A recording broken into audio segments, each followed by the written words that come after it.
सुप्रभात बच्चों। कैसे हैं? लेकिन बोल तो बड़ा धीरे धीरे रहे हैं आप लोग। कैसे हो? बैठ जाइए। कल मैंने आप लोगों को दिए थे विराम चिन्ह। तो सबसे पहले कोई बच्चा मुझे बताए विराम चिन्ह होते क्या है या इनकी क्या आवश्यकता होती है? हाँ जी बताइए। इस वाक्य को पूरा करने के लिए कई जगह बताया ठीक है, लेकिन शब्द जैसे एक माला में मोती पिरोए जाते हैं तो वो एक माला बनाने की कोशिश की गई लेकिन मोती थोड़े से गड़बड़ हो गए। विराम चिन्ह क्या होते हैं? जैसे अभी मैं बोल रही हूँ तो बोलते समय कहीं पर थोड़ा रुकते हैं, कहीं पर ज़्यादा रुकते हैं। तो बोलते समय तो हमें सुनने से पता चल जाता है कि कहाँ पर क्या विराम लिया जा रहा है, लेकिन जब बात आती है भाषा को लिखने की तो जब उसको लिखते समय हमें दिखाना होता है ताकि पढ़ने वाला समझ सके कि लिखने वाले ने किस मनोभाव के साथ लिखा है, तो वहाँ पर विराम चिन्हों का प्रयोग होता है। आज हम छोटी सी एक्टिविटी करेंगे। ये बहुत सारे विराम चिन्ह हैं। बताइए कौन सा विराम चिन्ह है? ऊंचा बोलेंगे। बताइए कौन सा है? विवरण चिन्ह, जिसको हम निर्देशिका भी कहते हैं। ये थोड़ा सा बड़ा बना हुआ, ये बताइए वही है विवरण चिन्ह या निर्देशिका। लाघव चिन्ह, किसी का छोटा रूप क्या है? लाघव चिन्ह। लाघव चिन्ह का प्रयोग कब किया जाता है? किसी शॉर्ट फॉर्म लिखने के लिए, जैसे जब किसी शब्द का हम छोटा रूप यानी उसका लघु रूप लिखते हैं। उदाहरण के लिए बताइए डॉक्टर। बहुत बढ़िया। ये बताइए ये इकट्ठे प्रयोग होते हैं। उद्धरण चिन्ह, इनका प्रयोग कब होता है? किसी वाक्य को जब किसी ने कोई वाक्य बोला हो और हमें उसको ज्यों का त्यों लिखना हो। बहुत बढ़िया। किसी के कथन को ज्यों का त्यों लिखना हो तब हम इस चिन्ह का प्रयोग करते हैं। ये बताइए विस्मयादि बोधक चिन्ह। तो आपको ये तो मालूम चल गया। ये बताइए आपको चिन्ह कौन से हैं ये तो आपको अच्छे से पता चल गया, लेकिन इन चिन्हों का प्रयोग हम कब करेंगे वो आपको बताना है। ये बताइए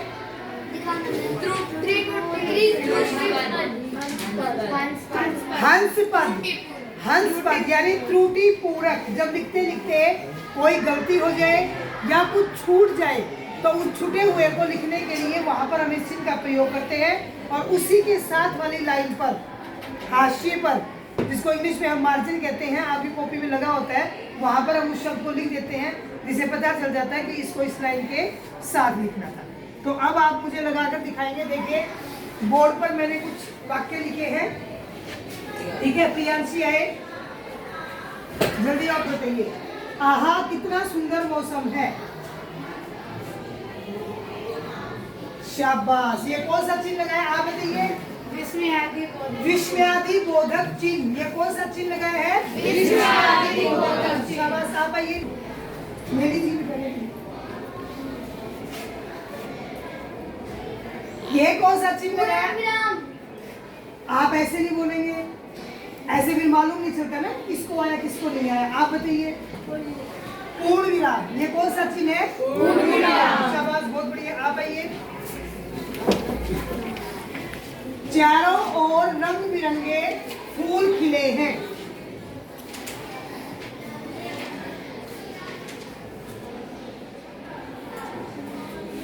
आप काट कर चिन्ह बना भी सकते हैं तुरंत, अगर नहीं है तो छोटा कर लीजिए इसे।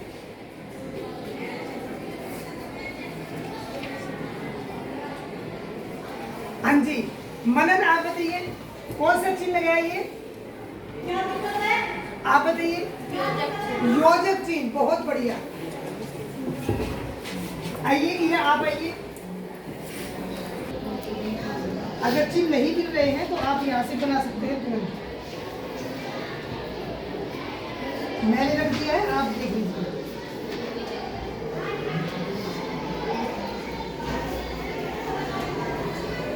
आप बताइए कौन सा चिन्ह है? ये ऊंची आवाज में बोलिए। पूर्ण विराम। कौन सा चिन्ह बनाया ये? शाबाश। हाँ जी, अपनी मर्जी से कोई आना चाहेगा? यस, आप आइए। अब थोड़ी परीक्षा थोड़ी कठिन है। अगले वाक्य में, अरे वाह, बहुत बढ़िया। कौन सा चिन्ह बनाया? आर्यन बताएगा। आर्यन बताइए बेटा, कौन सा चिन्ह बनाया? उद्धरण चिन्ह। उद्धरण चिन्ह क्या एक ही बार होता है? ये हो गया उद्धरण चिन्ह। पूरा कीजिए, जल्दबाजी नहीं। शाबाश, बहुत बढ़िया। यानी अभी उद्धरण चिन्ह की परिभाषा किसने बताई थी? उद्धरण चिन्ह कब प्रयोग किया जाता है?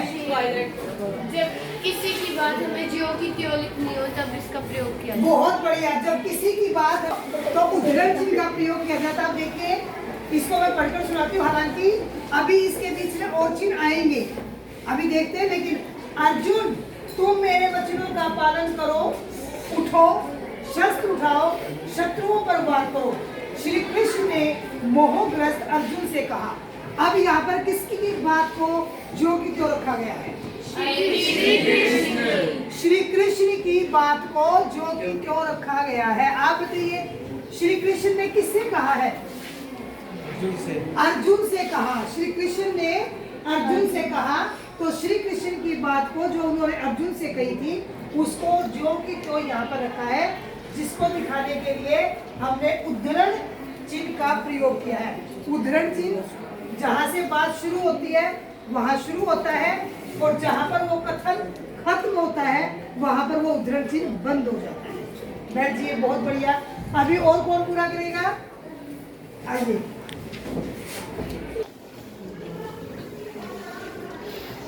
अगर इससे बने हुए चिन्ह नजर नहीं आते तो आप चिन्ह बना भी सकते हैं।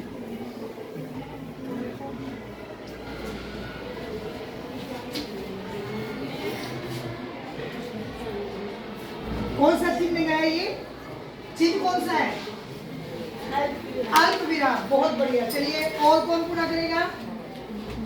हाँ जी, आइए, शाबाश, बैठिए बेटा।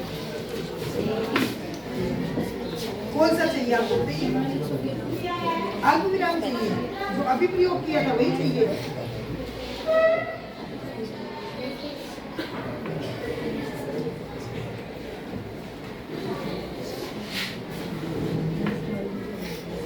शाबाश। ये कौन सा चिन्ह बनाया? अल्प विराम। अब देखिए, बैठिए। अब उद्धरण चिन्ह से पहले भी अल्प विराम का प्रयोग किया जाता है, जहाँ पर उद्धरण चिन्ह शुरू होता है। ठीक है, तो यहाँ से हुआ तो यहाँ अल्प विराम आएगा। उससे पहले अगर श्री कृष्ण जी पहले लिखते हैं तो ये कहाँ आ जाएगा? इधर आ जाएगा, और यहाँ से शुरू होगा। लेकिन यहाँ पर ये खत्म हो रहा है तो यहाँ पर क्या आएगा? अल्प विराम। और चिन्ह भी रहते हैं। आइए, होती है, डरना नहीं होता। आप ये मत सोचिए कि गलत हो जाएगा, कोई बात नहीं। गलत करोगे तब तो सीखोगे। क्या चाहिए बताइए मुझे? ये क्या है? तो इसको पूर्ण विराम अपनी कक्षा में इतना बड़ा पूर्ण विराम कौन बनाता है? कोई बनाता है ना? उदित आया नहीं आज? कहते हैं पूर्ण विराम बड़ा क्या करो। अभी इसमें आपको पूर्ण विराम बनाना भी मैं आपको सिखाती हूँ कि पूर्ण विराम का जो साइज है वो कितना होना चाहिए। देखिए, ये शब्द हमारा इतना बड़ा है, अब इसका साइज कितना होना चाहिए?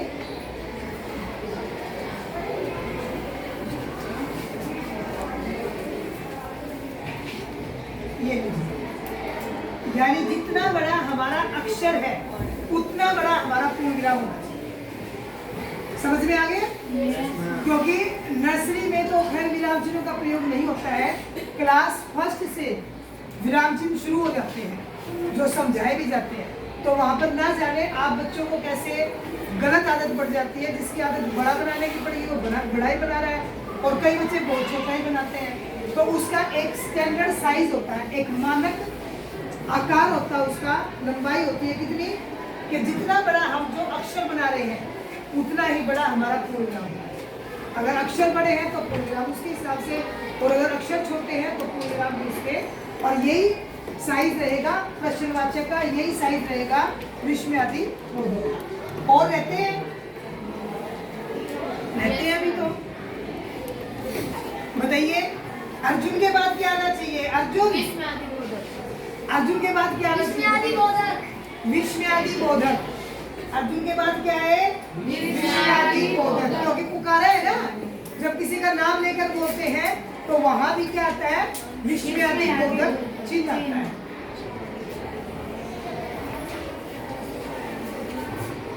और रह गए, बताइए और चिन्ह कहाँ है ये बताइए।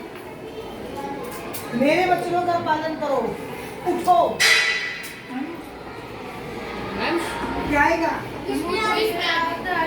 अल्प विराम आएगा। अब अल्प विराम और आप लोगों ने कब बनाए?